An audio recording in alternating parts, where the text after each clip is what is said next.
Right now, stories of hope, stories of strength, stories of resilience, stories of kindness, stories of people making a mark. Hi there, I'm Ashley Smith. Thank you for joining me. Listen, there's no way around it. 2020 was tough, but it's a good thing we're tougher. For the next half hour, I'm sharing the stories of people who stepped up, helping those in need during these tough times. And I want to start with the local woman who delivered free meals to kids during the outbreak, making sure they were fed in the early days of the lockdown. When students were sent home in March for what was supposed to be a temporary break, pickup locations were set up for kids in need to get free meals. But not everybody could leave home. A lot of these parents still are off of work, so how are the kids going to be able to get the lunches if they're not able to have transportation to get there? Lindsay Anderson is a long-term substitute teacher in Portsmouth. She took to Facebook to reach out to families who need help as part of her organization, Vision Driven 757. I went out and I was like, if y'all know if you know of any kids that are at home and their parents aren't there, I don't have to meet them. I can leave them on the doorstep. Sandwiches, fruit, chips, drinks. Lindsay bought it all, packaged it all, and delivered it all to kids whose parents can't pick up the meals. When I started, I maybe had like 15 lunches, and then by the end of the week, I was delivering 40. Since Lindsay's original post, others have stepped up to donate or volunteer to show they care. It's effective because people are starting to help more, and the word is getting out there more, and the numbers of people in need, they're reaching out more and more. Lindsay says while it's important to physically stay apart during this uncertain time, this is a safe and important way the community can still come together. In a position where I can't get out there and do something, so I'm going to do that. I'm going to help these people. I'm going to be the change. Even with everything going on, the 757 showed its spirit. You helped raise $1.6 million as part of Give Local 757. And that money helps make Hampton Roads a great place to call home. Among the more than 220 local groups you helped is the Virginia Peninsula Food Bank. Amid the coronavirus, livelihoods have been disrupted, and there may be more new faces of hunger than ever before. About 68% of the people that we've served over the past 3 to 4 weeks is new to the food bank or our partner agencies. Karen Joyner is the CEO of the Virginia Peninsula Food Bank, distributing food to individuals and families in need for nearly 35 years. Joyner says some of its distribution sites may be closed, but its community outreach is full speed ahead. The food bank has had to do more and more direct service in order to reach not only the new people who are in our lines, but the people who were depending on our partner agencies in the past. In addition to no-contact mobile drive-through food pantries, the food bank's backpack and kids cafe programs help children missing meals due to school closures. And its large-scale public distribution events assist those struggling to get healthy food. We'll take 3 trucks out to these locations, and we're able to serve between 400 and 500 households. But Joyner says some mobile pantry sites alone have seen as much as a 90% increase in attendance during COVID-19. So the food bank is now asking for the community's help. Help us restock our shelves, because eventually we are going to go through our inventory. The food bank isn't just here during good times. We're here during the disaster times as well, and this just demonstrates the importance of the food banks around the country and what we do. Nonprofits in our area are always looking for help. It's one easy way to make your mark. The Salvation Army of Hampton Roads Area Command stepped up during the early days of the pandemic, serving the most vulnerable people in our community. The Salvation Army's mission is to serve some of the most vulnerable people in our community. And as the COVID crisis evolved into a pandemic, their efforts ramped up. We see more and more people every day, and we're doing our best to provide them with food on a daily basis. Major James Allison told me the Salvation Army Hampton Roads Area Command adjusted its daily operations amid the coronavirus, including going virtual with the services it normally provides. If you need rent assistance or utilities, you got to find some way to get that. And so by us going virtual, that gives the client the opportunity to get that and still remain safe. The nonprofit also transitioned to a drive-through food pantry, and its Croc Center partnered with the food bank and Mercy Chefs to deliver more than 2,000 meals to seniors. But with a massive spike in requests for help, the Salvation Army got to work to make sure they were able to sustain their services. Once we went drive-through, our food pantry demand is up 121%. Still, the Salvation Army needs your help to continue assisting those who depend on its services and programs. Do I pay my rent? Do I eat? Do I pay my rent? Or do I buy my medicine? Those are hard decisions that people are having to make today. As the crisis continues, Major Allison says the Salvation Army will still be here, finding alternatives and solutions to help our neighbors in need during this uncertain time. We're just calling upon the folks of this community to support us and make it possible for us to continue to do what everyone expects us to do, because that's what we want to do. When seniors were told to stay home, several groups stepped up to make their mark by making sure they were taken care of. Among them, the Chesapeake Task Force on Aging. These folks do it all. They share resources, promote advocacy, education. They even give seniors a voice to lawmakers in Richmond. But you have to see the impact the task force has to really get an understanding of everything they do. Take a look. So I love color. It's a little bit more through here and here. Staying busy has never been a problem for Carol Lee Carr. It just kind of boosts your morale and makes you want to smile. I do artwork, which I love. I've been doing that for almost 20 years. I've enjoyed doing murals in a lot of places. And I play the piano. She also works part-time for a furniture store, all at the age of 83. I love the work I do because I meet so many new people every day. But not all seniors have the same quality of life as Carol Lee. That's where groups like the Chesapeake Task Force on Aging step in.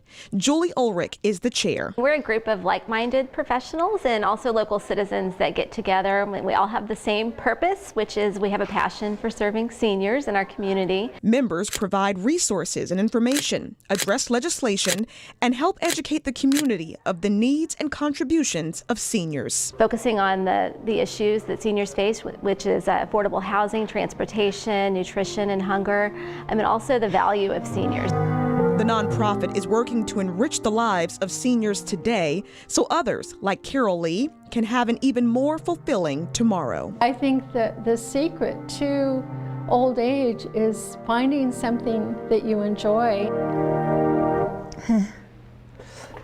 Oh, that okay?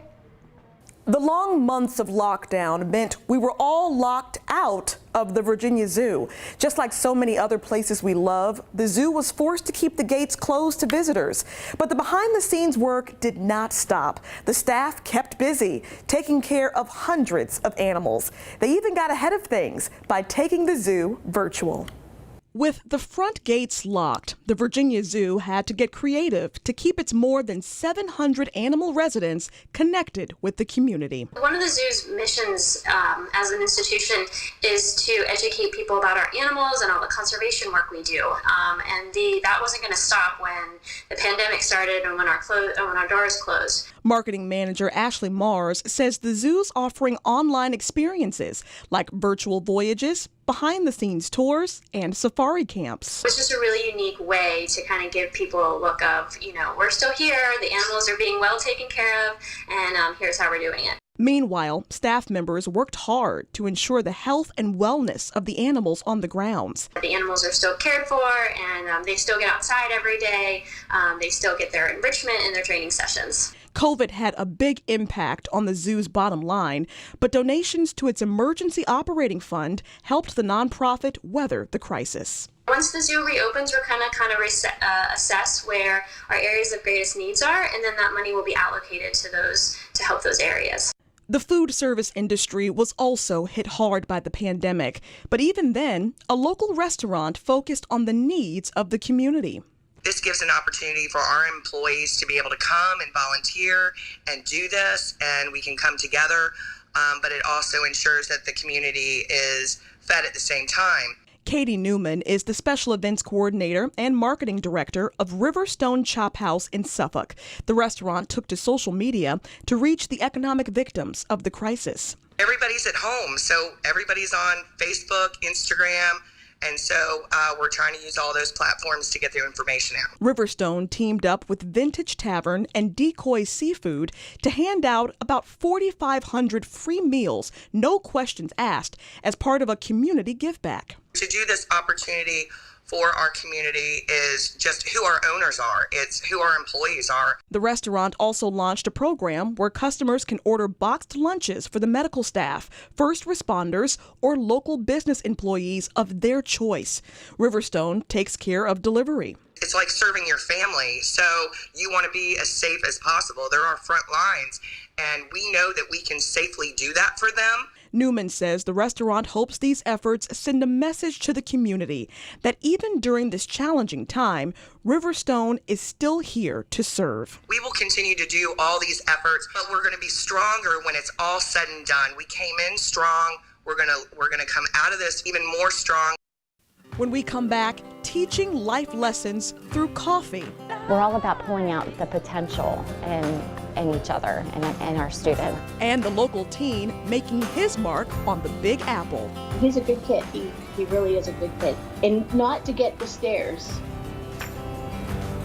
Love you. That's next.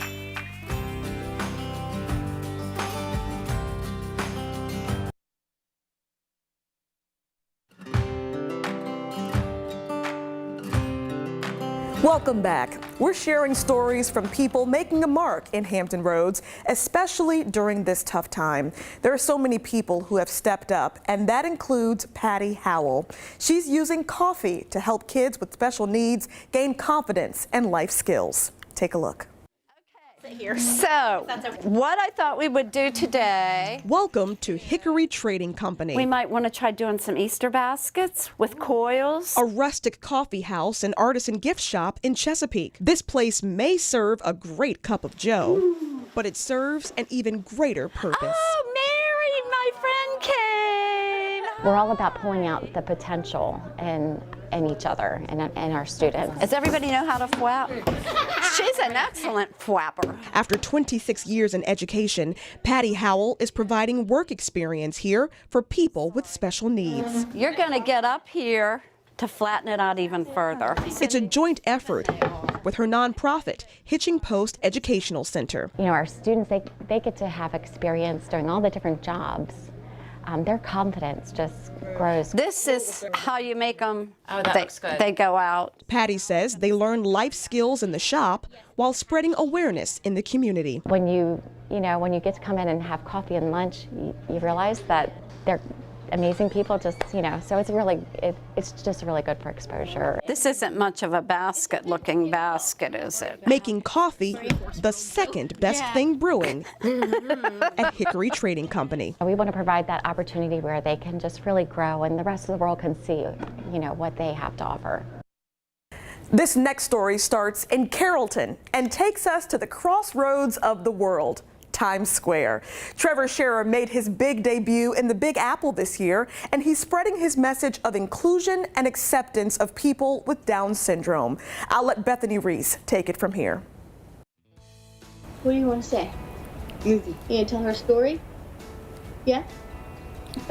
When Trevor's mom, Janine, submitted a photo of him to be a part of the New York City Buddy Walk, Let's see what we can do with this. she didn't think much of it. That's until the National Down Syndrome Society called, saying he was going to be featured in Times Square. He's just one of 500 people across our globe. And the picture that got Trevor the opportunity? It's actually one of him surfing with the Surfer Healers in Virginia Beach. He went out and he got on the surfboard, and he actually stood up and was actually surfing with the guy. Scherer says this is a perfect time for Trevor, not only to twinkle with the lights in Times Square, but to shine light on the importance of inclusion for the special needs community. He just wants to be loved and included and be a part of society. That's one of the hardest things as a parent is, to go to a school function or to go to a function and see him sitting on the side and people not taking the time to get him involved. Trevor, put it on.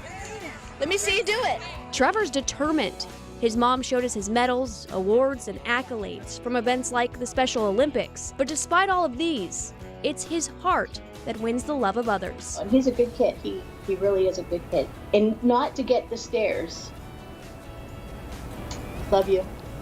Now he's a representative for Hampton Roads. Trevor and his family are hoping to spread awareness, plus the message of inclusion, love, and happiness. Bethany Reese. You say thank you? 13 News Now. I had the pleasure of meeting so many young people who are making a mark, and that also includes a young girl who doesn't let her age or her diagnosis stop her from giving back. This is Genevieve Munson's story.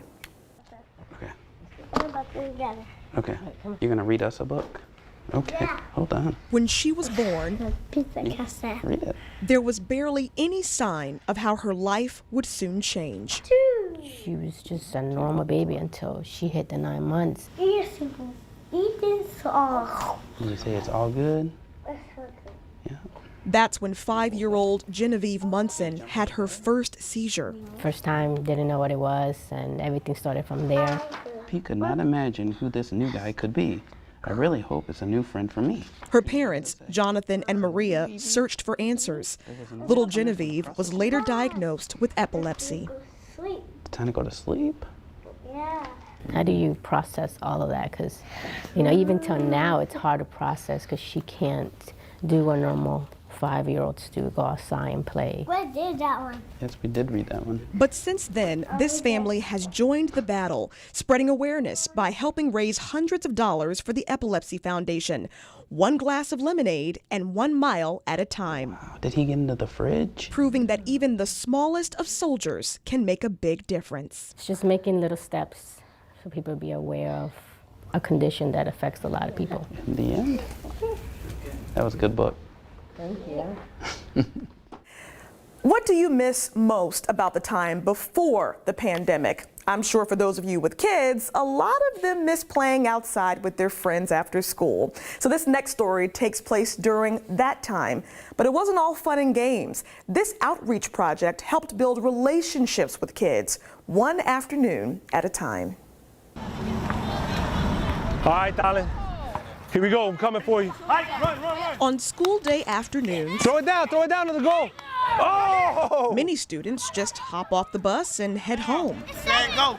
But on Thursdays, for this Chesapeake neighborhood, the afternoon bus stop is on a different level. All right, these are these. That's Church at Hampton Roads co-pastor Sarah Brown. There's a few spicy ones left. She and her team run a community outreach for kids in Harbor North as part of her church's nonprofit, Hampton Roads Hope Center. In 2013, knew that the opportunity was here, that there were so many kids that live in this neighborhood that we really needed to do something for the kids. The goal? To help neighborhood parents by creating a positive after-school environment for their children. They end up being home by themselves a lot, and they're hungry for some healthy adult interaction. And it's been really amazing to build relationships with these kids. You got what? Like 50 swag stickers. You got 50? That's amazing. Every Thursday and second Saturday a month, they provide homework help. She was excited about shopping for the supplies they needed. Snacks and games. These are the oranges. We're just here for them. And because of being here, we've been able to help in a lot of different areas. But Sarah says that's not enough. Our ultimate goal is to be here Monday through Friday, to help them and mentor them, just be present with them.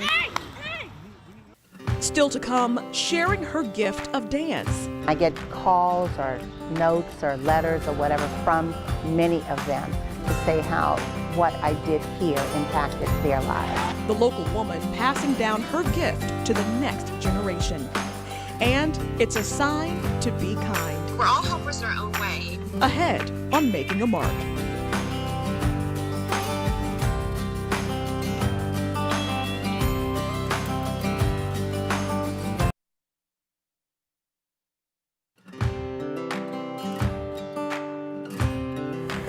Welcome back. As we finish this half hour of People Making a Mark, I want to share this story. Gail Hart has been sharing her gift, the gift of dance, for more than 4 decades. And in that time, she's touched thousands of lives. Now, Gail is passing her talent down to the next generation. Since she was a little girl, Gail Hart has loved to dance. Taking dance lessons at 2 years old. And it stayed with me throughout my lifetime. It has been like a medication for me. She moved to Portsmouth with her fiance in 1978 and started her dance company 6 months later. I knew I wanted to teach dance, and I needed to have a job because I was getting ready to plan a wedding and I had no money whatsoever to do that with. Gail Hart's dance company grew and grew over the years, winning competitions and watching former students land gigs on Broadway. I get calls or notes or letters or whatever from many of them to say how what I did here impacted their lives. But after more than 40 years in business, Gail says it's time to retire. Fortunately, her successor says he's been training for the job all his life. And down. Okay. I was born in the dance studio and I have never left. That's Christopher Gerard, Gail's youngest son. I've traveled all around, I've gone to college, I've gone to Hollywood, I've gone to Atlanta, but I always found my way home, and just when I lost my dad, I knew that it was time to stay. 1, 2, 3. So for this mother-son duo, You got to be ready to come out. dancing may not just be in their hearts, but in their genes too. Oh, we do battle now, because he's as stubborn as I am, but I know that he's sincere about what he's doing, and I know he loves these kids here. You probably recognize this, the iconic Virginia is for Lovers slogan. It's been around for more than half a century now. The idea was to bring more visitors to the Commonwealth, but now it's part of a different campaign, a campaign for kindness. Virginia is for lovers. But as people search for ways to help amid the coronavirus, one campaign is calling on Virginians to be for kindness. We're all feeling so powerless, and when we help someone and we feel that joy in your heart that you have when you help another, you feel more connected to each other, and I think we feel less afraid. Katie Gaylord is the school counselor at Waller Mill Elementary in Williamsburg. She teamed up with Custom Ink for a t-shirt fundraiser benefiting the Virginia Peninsula Food Bank. She says it's a way for people to give back while they stay at home. When you think of helping someone, you want to just jump in a car and go to that person. How can we do that safely and then empower people, any age, to give? The shirts she helped design read, "Virginia is for kindness and faith over fear." With just 4 days left in the campaign, Gaylord says nearly 160 sold shirts have already raised more than $1,600 for the food bank. And when I see that number climb, it just reminds us of that we're all helpers in our own way. Gaylord says helping people in need get healthy meals is no more critical than during the public health crisis, but the t-shirt's message of positivity is an added bonus. To be reminded of those hopeful moments, it just drives us into the next day. We are all in this together. Thank you for allowing me to share the stories of those making a mark. And don't forget, if there's a group or someone in the community you think is making a mark, let me know. Reach out by email or social media. We're always looking for stories to share. I'm Ashley Smith. Be kind to one another and make a mark in your own community. Take care.